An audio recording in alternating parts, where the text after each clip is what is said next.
Israel ultima su ofensiva militar sobre Gaza. Así iniciamos una nueva edición de Euronews hoy. Los bombardeos no han cesado. Durante la pasada noche Israel ha atacado más de 100 objetivos. Al menos 21 palestinos han muerto en uno de esos bombardeos. Y cada hora que pasa, la situación de la población se agrava por la falta de agua, comida y medicamentos. Todavía más tras saberse que la ayuda humanitaria no llegará tampoco hoy. Los camiones que esperan la apertura del paso de Rafah, que comunica el sur de la franja con Egipto, no entrarán al menos hasta el sábado. Se retrasan un día más por la inspección de los cargamentos. El secretario general de las Naciones Unidas, Antonio Guterres, que ha visitado esta mañana ese cruce fronterizo, ha urgido a su apertura. Y en ese contexto, Joe Biden pedirá al Congreso de Estados Unidos una inversión millonaria urgente, sin precedentes, para Israel y también para Ucrania. Y ha comparado a los terroristas de Hamás con Vladimir Putin al decir que ambos quieren aniquilar a una democracia vecina. Hoy el presidente ruso ha visitado a sus tropas en Rostov del Don, cerca de la frontera con Ucrania, en el día en que Kiev ha anunciado la baja de 900 soldados rusos, entre muertos y heridos, en el este de Ucrania en la última jornada. Además, en este informativo destacamos de la política europea el batacazo de los conservadores británicos en unas importantes elecciones parciales y la peor cara del otoño, que tardó en llegar al viejo continente, pero ahora la lluvia se ha cebado en varios países. Es viernes 20 de octubre, seguimos con el resto de los titulares. Israel promete a sus tropas que la orden para la operación terrestre llegará, a pesar de las presiones internacionales. Ucrania afirma que cerca de 900 soldados rusos murieron o resultaron heridos en el frente de Avdiivka, justo cuando Rusia intenta reanudar sus avances en la zona. Los ministros de la Unión Europea se comprometen a una mayor cooperación entre los Estados miembros para hacer frente a la amenaza del terrorismo.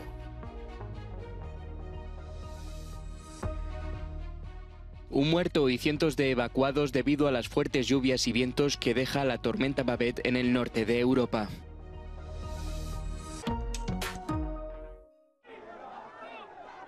Más de 200 camiones y unas 3.000 toneladas de ayuda se estacionaron este viernes en los alrededores de Rafah. El secretario general de las Naciones Unidas llegó al lado egipcio de la frontera. Antonio Guterres pidió a todas las partes internacionales que colaboren para garantizar que la ayuda humanitaria llegue a los palestinos de la asediada franja de Gaza.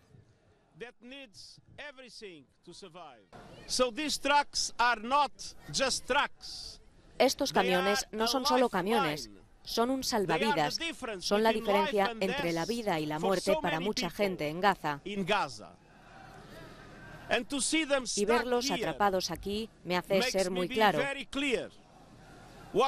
Lo que necesitamos es hacer que se muevan al otro lado de este muro, que se muevan lo más rápido posible y el mayor número posible.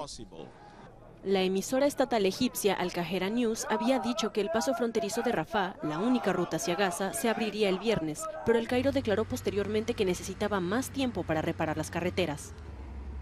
Según las Naciones Unidas, la primera entrega de ayuda a través del paso fronterizo con Egipto debería tener lugar este sábado. Se calcula que en Gaza hay alrededor de 1 millón de desplazados internos, de los cuales unas 353.000 personas viven en campamentos organizados por las Naciones Unidas. La orden llegará, ha prometido el ministro de Defensa de Israel durante una visita a las tropas en la frontera de Gaza, que esperan a que comience la operación terrestre a gran escala. Cuestiones como la organización de los reservistas o la presión internacional están retrasando el momento. El primer ministro Netanyahu también estuvo con los soldados. Irán advirtió de que interferirá en caso de avance israelí. El grupo Hezbollah amenaza en el norte de Israel y la Unión Europea y Estados Unidos piden a Israel que se detenga por el bien de los civiles. No hay contradicción en solidarizarse con Israel y actuar ante las necesidades humanitarias de los palestinos. Como he dicho, en Israel, por difícil que sea, no podemos renunciar a la paz. No podemos renunciar a una solución de 2 estados. Israel y los palestinos merecen por igual vivir con seguridad, dignidad y paz. Mientras llegan vehículos blindados y equipamiento estadounidense a Israel, AP ha publicado un vídeo que supuestamente mostraría el momento en el que un cohete palestino se desvió de su trayectoria para caer, según dice su geolocalización, en la ubicación del hospital Al-Ahli de Gaza. Según la inteligencia estadounidense, el número de muertos oscilaría entre 100 y 300, en lugar de los más de 400 que dicen fuentes palestinas. No se dispone de confirmación independiente.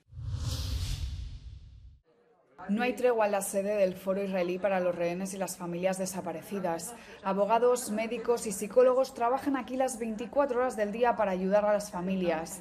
2 semanas después de los ataques, la ansiedad y la ira aumentan tanto entre las familias como entre los voluntarios, como muestra nuestra corresponsal Valerie Goriat.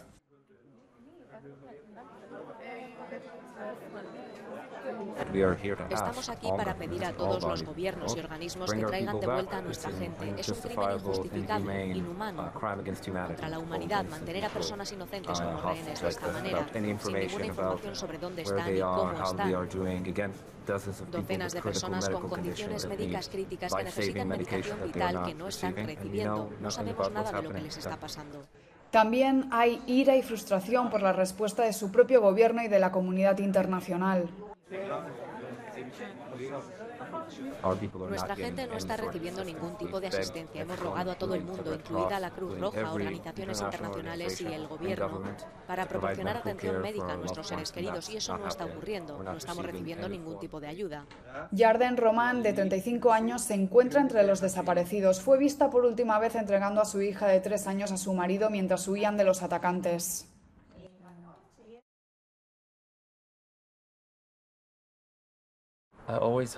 Siempre espero que todas esas entrevistas, también hay grupos de personas en Hamás que lo están viendo todo.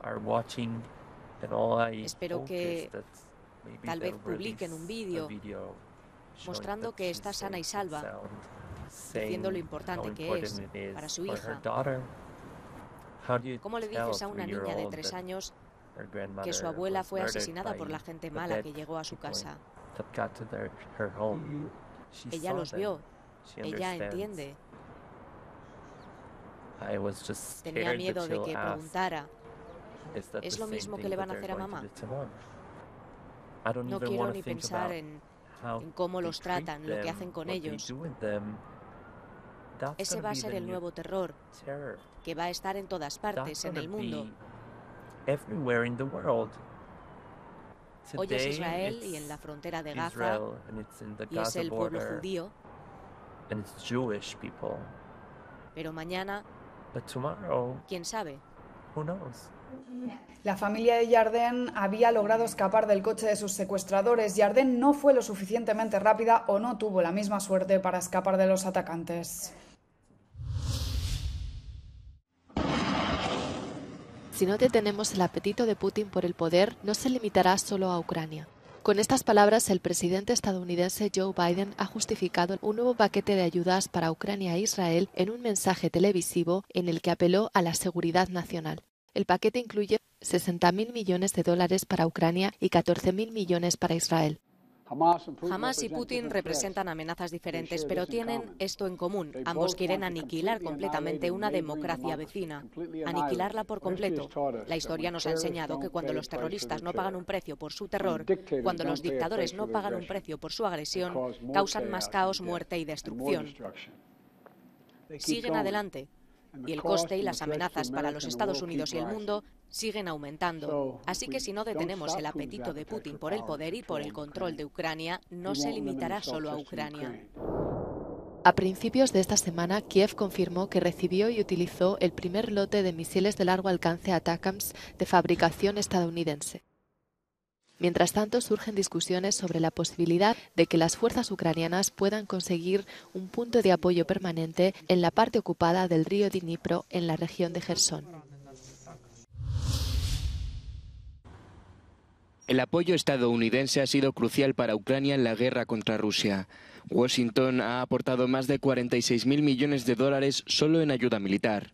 Volodymyr Zelensky insiste en que se necesita más y la Casa Blanca asegura que el apoyo es incondicional, pero la guerra entre Israel y Hamás amenaza con dar a Ucrania un papel secundario en la agenda internacional. Rusia tiene mucho que ganar con esto. Estados Unidos estará un poco más distraído.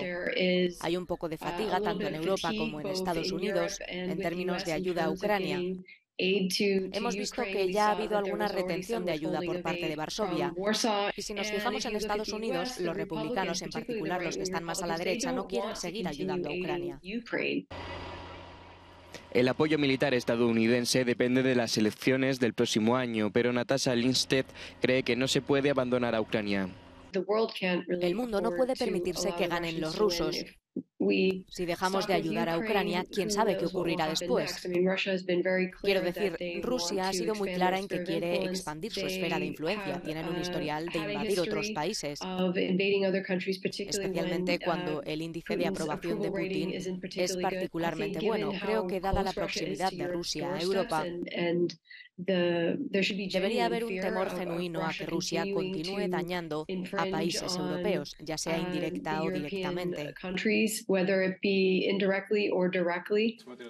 Aunque Vladimir Putin no esté obteniendo muchas victorias en el frente militar, en el político la influencia del Kremlin sigue creciendo y empieza a causar serios quebraderos de cabeza en Bruselas. Rusia se desangra en Avdiivka. Al menos eso es lo que afirma el ejército ucraniano, cuyo jefe del Estado Mayor, Valery Zaluzny, visitó la línea del frente en plena ofensiva de las tropas rusas para rodear la ciudad.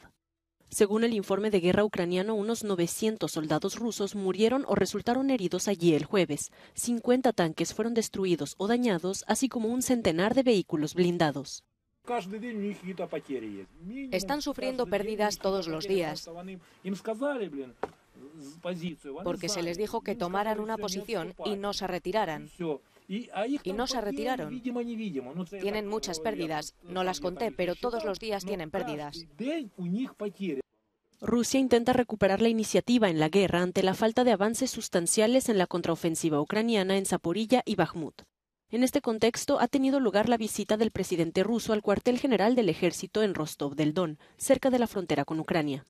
Putin se ha reunido con el jefe del Estado Mayor del Ejército para conocer de primera mano los avances de lo que sigue denominando Operación Militar Especial en Ucrania. El Parlamento ucraniano aprobó en primera lectura el proyecto de ley que podría prohibir en Ucrania las organizaciones religiosas vinculadas a Rusia, un golpe directo a la Iglesia Ortodoxa dependiente del Patriarcado de Moscú. El proyecto fue aprobado por 267 diputados, muy por encima de la mayoría necesaria de 226 votos. Los legisladores afirman que el proyecto de ley no va contra la Iglesia o la religión, sino que pretende proteger la seguridad nacional en el contexto de la invasión rusa. Por su parte, los observadores internacionales señalan que los oficiales de ocupación rusos reprimen desde 2014 a las comunidades religiosas ucranianas en las repúblicas interpuestas del este de Ucrania y en Crimea, ocupada ilegalmente. Además, el Servicio de Seguridad de Ucrania afirma haber documentado hechos de complicidad de sacerdotes de la Iglesia Ortodoxa Ucraniana del Patriarcado de Moscú con los servicios especiales y las fuerzas de ocupación rusas.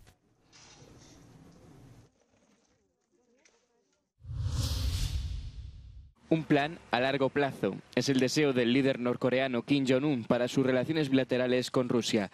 Es lo que le ha transmitido al jefe de la diplomacia rusa, Sergei Lavrov, durante la visita, según señala la agencia estatal norcoreana. Ambos trataron también la cuestión de cómo reforzar su relación teniendo en cuenta la complicada situación regional e internacional que tienen. Esta reunión sigue a la que tuvieron Kim y Putin en septiembre, en la que, según medios estadounidenses, los rusos negociaron recibir armas y municiones por ayuda alimentaria y tecnología.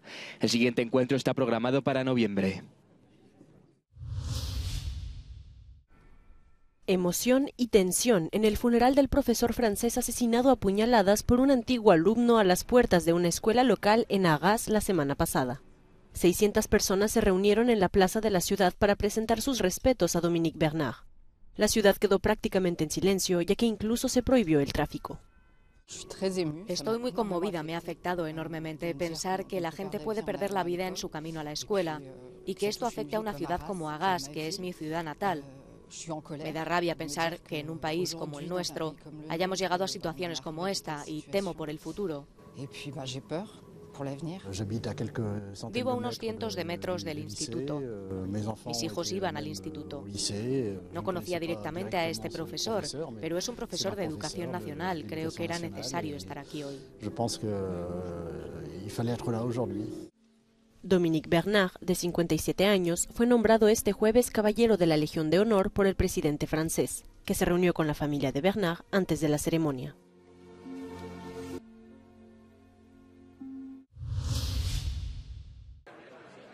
Los ministros de Interior de la Unión Europea debatieron este jueves las lecciones que debe aprender el bloque tras los 2 atentados terroristas acaecidos en Europa en solo una semana. Poco después del ataque de Hamás contra Israel, era asesinado un profesor en la ciudad francesa de Agas. Y el pasado lunes, un terrorista mataba a tiros a 2 aficionados suecos al fútbol en Bruselas. El autor, Abdesalem Lasouet, aprovechó las lagunas del sistema europeo de asilo y consiguió pasar desapercibido, a pesar de ser alguien bien conocido por las autoridades.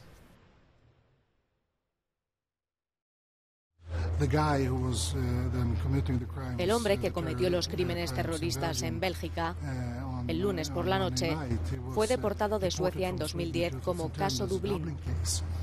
Y desde entonces, obviamente, ha podido aparecer en diferentes países de la Unión.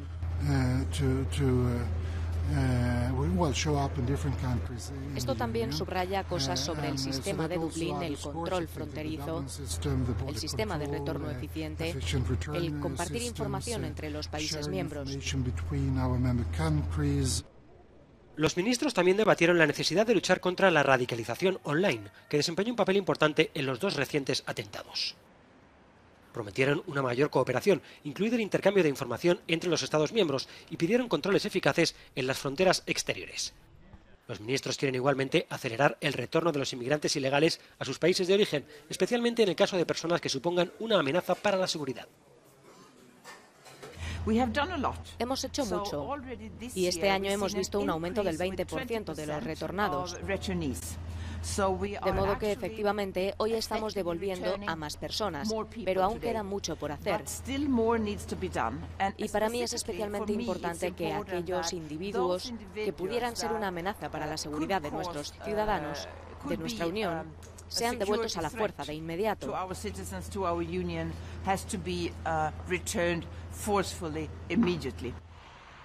Debido a la amenaza terrorista, Italia y Eslovenia han anunciado que introducirán controles en sus fronteras terrestres, lo que se suma a las numerosas excepciones existentes al acuerdo de Schengen. Con todo, la presidencia española del Consejo de la Unión Europea afirmó que el bloque podría dar luz verde a Rumanía y Bulgaria para que se incorporen al espacio Schengen en diciembre.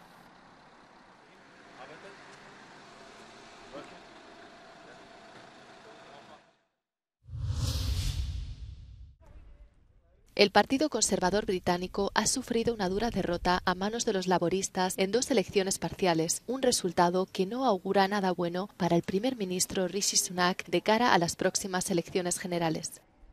Los laboristas de Reino Unido han conseguido 2 importantes escaños en Tamworth, al norte de la ciudad de Birmingham, y Mid Bedfordshire, al norte de Londres.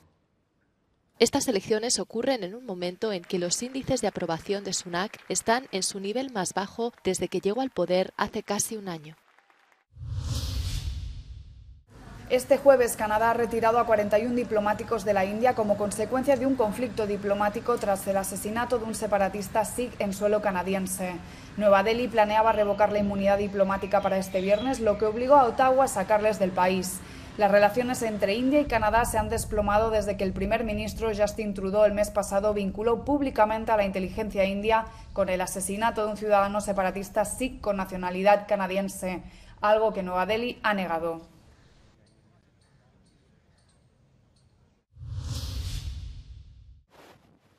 Al menos una persona ha muerto en Escocia a causa de la tormenta Babette, que sigue azotando el norte de Europa.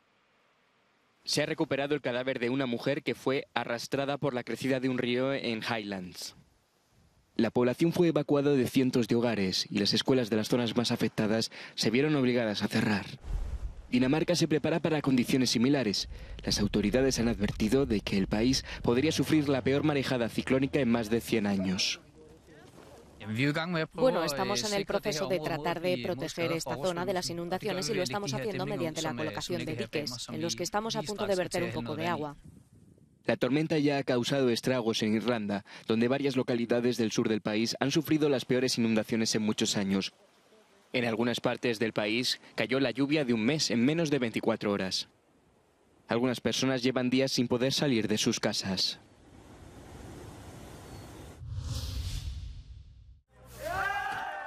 Así, a grifo abierto, litros y litros de vino derramados en la carretera. Son las imágenes de cómo cientos de viticultores y bodegueros franceses asaltan los camiones españoles en la frontera franco-española. También rompieron miles de botellas después de bloquear el paso en la A9. Exigen parar las exportaciones de rosado y cava en España porque dicen que están hundiendo sus explotaciones. Según los participantes, las cadenas de comercio francesas compran productos españoles más baratos para reenvasarlos y venderlos a precio francés. Hasta aquí el resumen informativo del día. Gracias por seguirnos. Pueden encontrar el resto de la información actualizada en nuestros boletines en televisión y en todas las plataformas digitales de Euronews. Les dejamos ya con un no comment de una exposición de armas en Corea del Sur, pero nosotros volvemos mañana con nuestro resumen semanal. Adiós.